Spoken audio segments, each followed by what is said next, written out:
Daily Horoscope, November 28, 2024.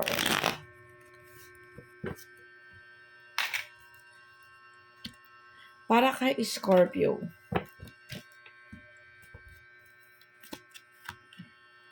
Scorpio, the card said here, hindi ka daw masaya sa ngayon. Although nakikita ko na may mga paparating na blessing sa'yo. Sabi dito sa cards, gusto mong lumayo, gusto mong gumawa ng pamamaraan sa isang malayong lugar. Kaya lang mayroong mga disconnections, no? Nakikita ko dito na walang celebrations, parang gano'n, hindi ka nakatutok sa ganyan sa ngayon. May mga balak kang gawin kaso hindi mo na po pursue kasi nga may mga disconnections ka. But this card showing na kailangan mong pahalagahan muna yung mga taong nakapaligid sa'yo at i-pursue yung mga bagay na gusto mo. No? Sabi dito sa cards, give time to break and don't waste your money for nothing. Kasi this card showing na may paparating na blessing sa'yo. Punta naman tayo kay Libra. Libra, the card said here, you are guided with the universe. Sabi dito may pagkakaunawaan at pagbibigayan naman daw. But Libra, this card showing, hindi porket na nagkaroon kayo ng magandang connection sa araw na to, mapapokus ka dun sa mga makamundong gawain like barkada, bisyo, yung mga ganyan. No? Sabi dito sa cards, naglo-lower down ng iyong ang devil card sa iyo. Ibig sabihin, kailangan you need to have control kung ano lang yung mga bagay na po pwede at hindi pa pwedeng gawin, Libra. This card showing na pag-ingatan mo yung mga tukso dyan sa paligid mo kasi baka madala ka at magkaroon ng mga bagay na magawa, ng mga bagay na hindi naman meant to be gawin or dapat gawin. Punta naman tayo kay Virgo. Virgo, nawawala ng pagkilos at paggawa. Sabi dito, nagkakaroon ng mga disconnection. Sabi dito, nai-stagnant ka sa isang sitwasyon o sa isang moment ng buhay mo na hindi naman dapat ini-entertain kasi hindi ito nakakapagdulot sa'yo ng go o ng grow, no? This card showing na may mga betrayal na kinakaharap or sabihin man natin nakakagawa ng hindi tama yung mga taong nakapaligid sa iyo o vice versa ikaw. You need to stop this thing, sabi dito sa cards, pagbumulan ito ng mga disconnections, no? Kung ano man yung nasa sitwasyon mo ngayon na ongoing problem, kailangan Virgo, you need to focus to finish this. Kasi sa nakikita ko dito na baka ma-stagnant ka at magiging problema ito sa iyo soon.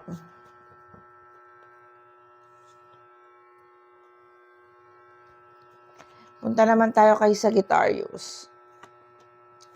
Sagittarius. Okay. Sagittarius, the card said here, masaya. No, sabi dito, confused ka nga lang kasi marami kang gustong gawin sa araw na ito. Marami kang gustong puntahan, marami kang gustong sikapin. But this card showing na kailangan makapag-focus ka iisa-iisa lang, no? Sabi dito, you are success. Hindi ka daw mabibigo sa mga bagay na gagawin mo. But kailangan isa-isa lang. I-focus mo muna yung isa para may matapos ka. Kasi this card showing, sa dami ng gusto mong gawin, nalilito ka na. Hindi mo na alam kung ano yung uumpisahan mo or kung ano yung ipapriority mo. So, kailangan dito, magkaroon ka ng isang specific sa araw na ito na gagawin mo para makuha mo yung isang success agad-agad at bago sundan naman ng iba.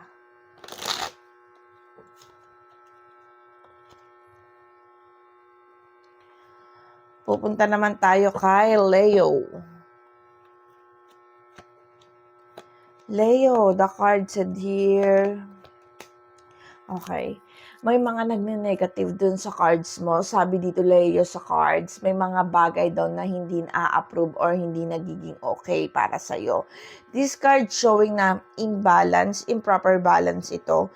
Sinasabi rin dito sa cards na may mga negativity around sa'yo, may mga negativity na mga nangyayari, nawawalaan daw ng hindi mo nararamdaman na pinaglalaban ka o diretso pa rin yung mga tao sa paligid mo. Kung baga nakaayon sa'yo, may mga maling gawa. Pero this card showing na mas piliin mo daw na umintindi at umunawa dun sa taong nakapaligid sa'yo or yung mga gumagawa sa'yo ng hindi maganda, Leo.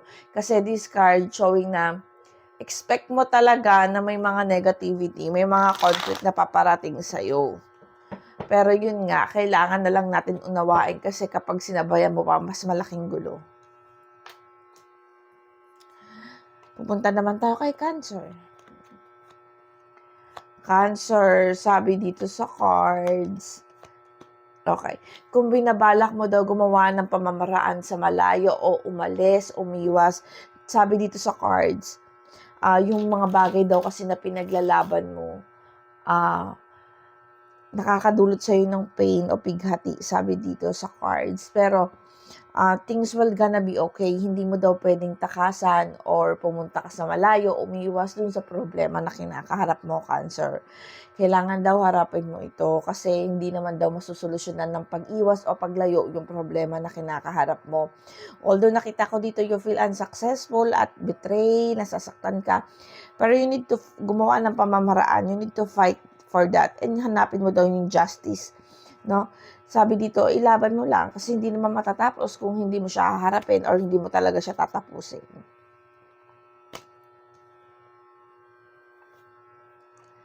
Pupunta naman tayo kay Gemini.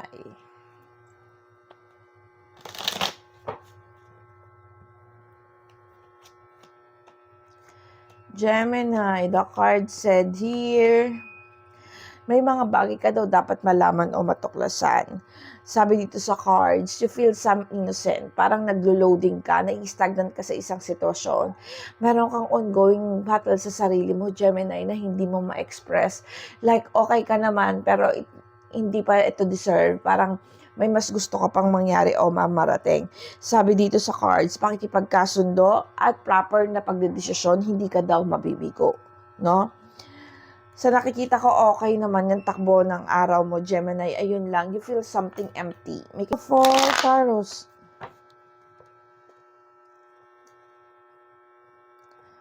Taurus, the card said here,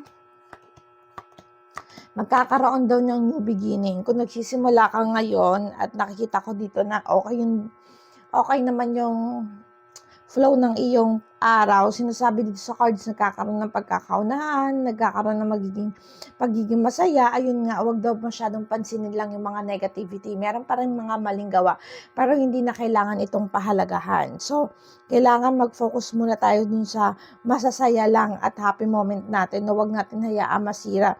Kung meron man nag-a-against sa inyo, yung mga tipong nakikipag-usap dyan, or may mga nasasabi sa inyo, or may mga masasakit na i-start, hindi daw kailangan pang pahalagahan pa ito, no?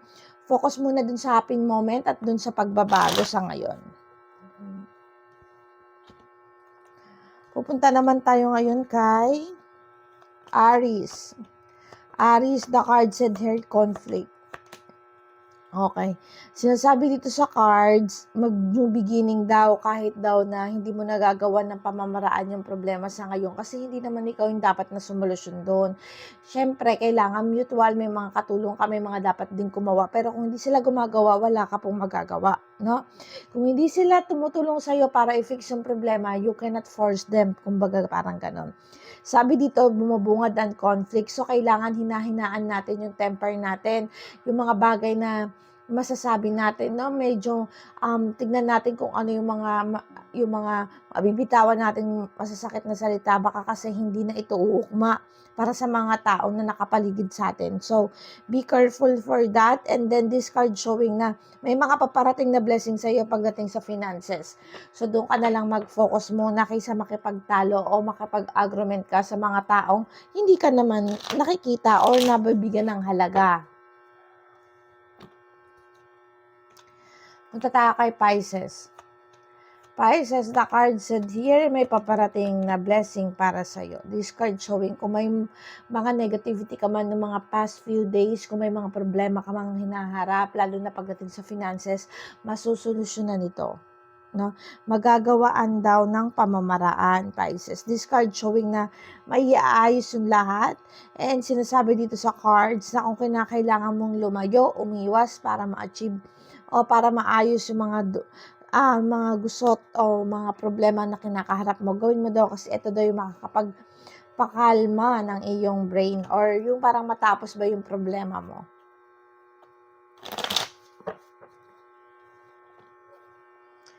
Pupunta naman tayo kay Aquarius. Aquarius, the card said here, nawawalan ng pagkilos sa paggawa, but this card showing na nawawalan ka ng guidance ng universe. Nakikita ko dito yung conflict. So, nawawala sa tamang pagbabalanse. Sinasabi dito sa cards, nawawalan ka ng emosyon, Aquarius. May mga maling gawa ka. Wala ka ng guidance, this card showing wala. Kasi nga, sa mga mali mong gawa, nawawala ka sa tamang pagbabalanse. So, this card showing na you need to know, tignan mo, magkaroon ka ng sariling focus sa araw na ito kung ano ba talaga yung mga dapat mong gawin. Baka nawawala ka na sa alignment ng universe, hindi mo pa alam. No, kumbaga, baka dun sa akala mo tamang ginagawa mo ay mali na pala kasi magdudulot na isa ito ng hindi maganda sa susunod na mga araw. So, check mo, kailangan mag-focus ka muna sa mga dapat mong fokusan, no? Kasi nagne-negative yung card sa'yo.